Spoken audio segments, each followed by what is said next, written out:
Dear Esther, I have now driven the stretch of the M5 between Exeter and Bristol over 21 times. But although I have all the reports and all the witnesses, and have cross-referenced them within a millimetre using my Ordnance Survey maps, I simply cannot find the location. You'd think there would be marks to serve as some evidence. It's somewhere between the turn-off for Sanford and the welcome brake services. But although I can always see it in my rear-view mirror, I have as yet been unable to pull ashore.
There must be a hole in the bottom of the boat. How else could new hermits have arrived?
I had kidney stones, and you visited me in the hospital.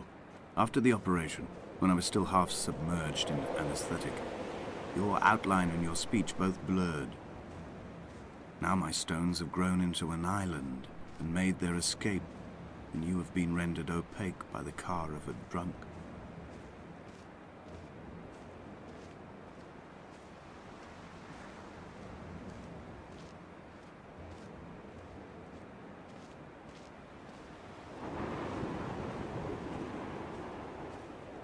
Is this what Paul saw through his windscreen? Not Lot's wife looking over her shoulder, but a scar in the hillside, falling away to black forever.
I've begun my ascent on the green slope of the western side. I've looked deep into the mountain from the shaft and understood that I must go up and then find the way under. I will stash the last vestiges of my civilization in the stone walls and work deeper from there. I'm drawn by the aerial and the cliff edge. There is some form of rebirth waiting for me there.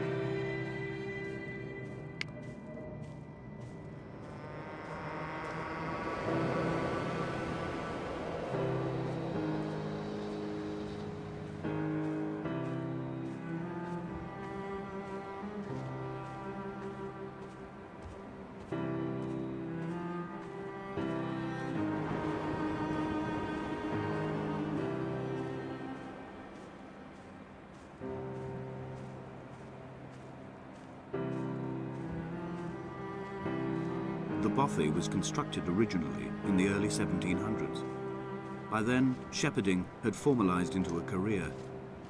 The first habitual shepherd was a man called Jakobsen, from a lineage of migratory Scandinavians.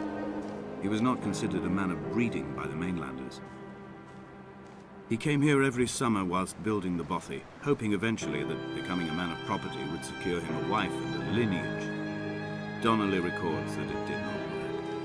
He caught some disease from his malcontented goats and died 2 years after completing it. There was no one to carve white lines into the cliff for him either.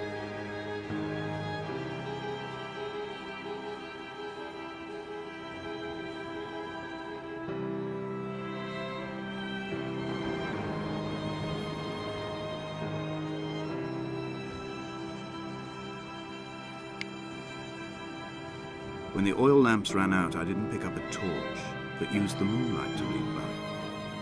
When I've pulled the last shreds of sense from it, I will throw Donnelly's book from the cliffs, and perhaps myself with it. Maybe it will wash back up through the caves and erupt from the spring when the rain comes, making its return to the hermit's cave. Perhaps it will be back on the table when I wake. I think I may have thrown it into the sea several times before.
In a footnote, the editor comments that at this point, Donnely was going insane as syphilis tore through his system like a drunk driver. He's not to be trusted. Many of his claims are unsubstantiated, and although he does paint a colourful picture, much of what he says may have been derived directly from his fever. But I've been here, and I know, as Donnely did, that this place is always half imagined. Even the rocks and caves will shimmer and blur with the right eyes.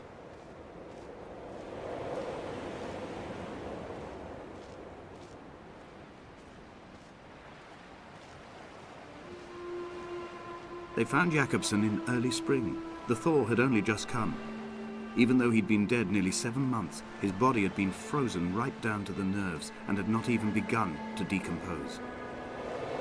All around him, small flowers were reaching for the weak sun. The goats had adjusted happily to life without a shepherd and were grazing freely about the valley.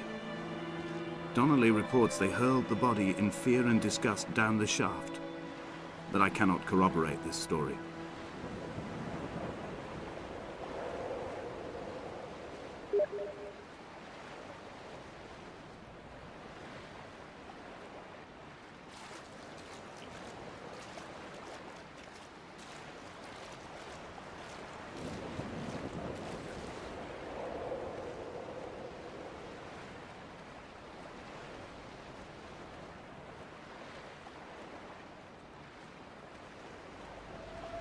Climbing down to the caves, I slipped and fell and have injured my leg.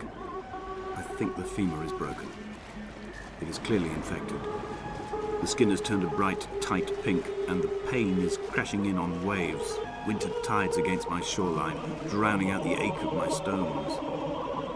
I struggled back to the bothy to rest, but it has become clear that there is only one way this is likely to end.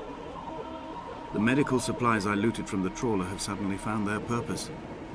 They will keep me lucid for my final ascent.